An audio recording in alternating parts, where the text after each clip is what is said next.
Dr. Kyle Sampson here today to talk to you about some ideal exercises to improve your strength when going into an elective surgery, such as a total hip replacement or a total knee replacement. In my previous videos, I showed many different ways to get those joints moving, but today we'll talk about strength. For simplicity, I will suggest performing 3 sets of 10 repetitions of each and every one of these exercises. I'll be going through each one, talking about technique, what muscles they work, and how it's going to help you better your effects coming out of surgery. Exercise number 1, you will need a towel to be placed in a supine position behind your knee joint. What I'm going to cue you to do is try to tighten the top of your thigh and squish the towel down in the back of your knee. You're going to hold for several seconds and then relax. This is going to target your quadricep muscle, which is the important muscle to help extend your knee joint.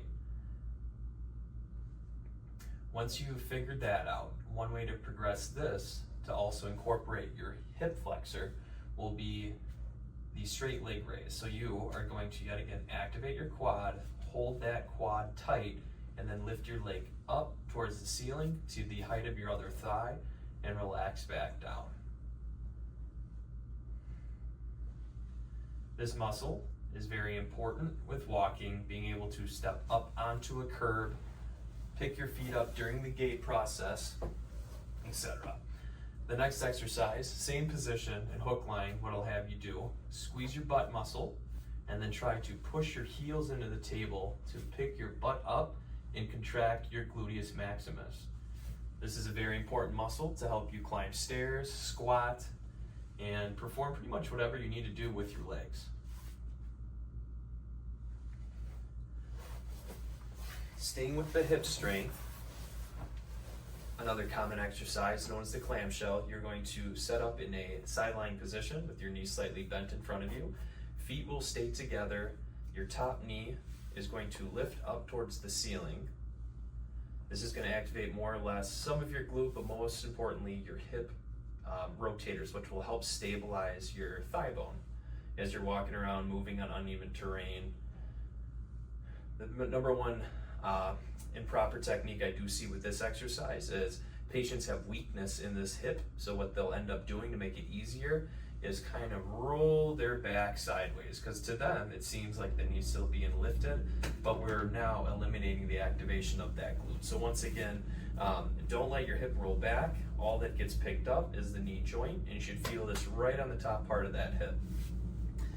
A similar exercise, you're just going to, instead of with the knees bent, straighten the leg and pick your leg up towards the ceiling.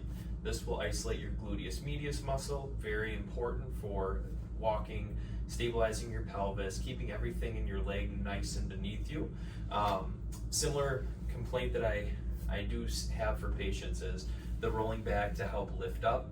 We've already targeted our hip flexor, so we need to hit the glute med. Sometimes I ask patients, keep your heel up on the wall behind you and don't let that heel leave the wall, and that will help isolate the specific muscle we're trying to target here.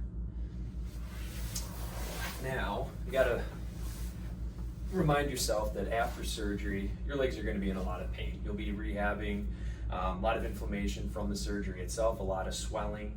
Getting up out of a chair and out of bed is gonna be something pretty difficult for you. So to prime your arms, what I would even recommend, either on the bedside or if you have some armrests on a chair, what you want to do is just push your triceps into the table to help support your body with the weight of your arms. So just making sure you're conditioning, holding yourself upright for several seconds.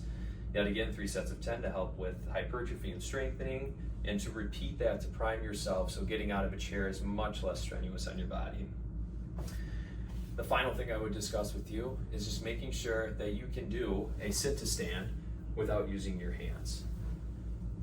So feet should be shoulder width in front of you, not too far out in front, not too far behind, a point where then you're going to shift your torso body weight over your toes, pushing yourself through, swinging your hips up and underneath you.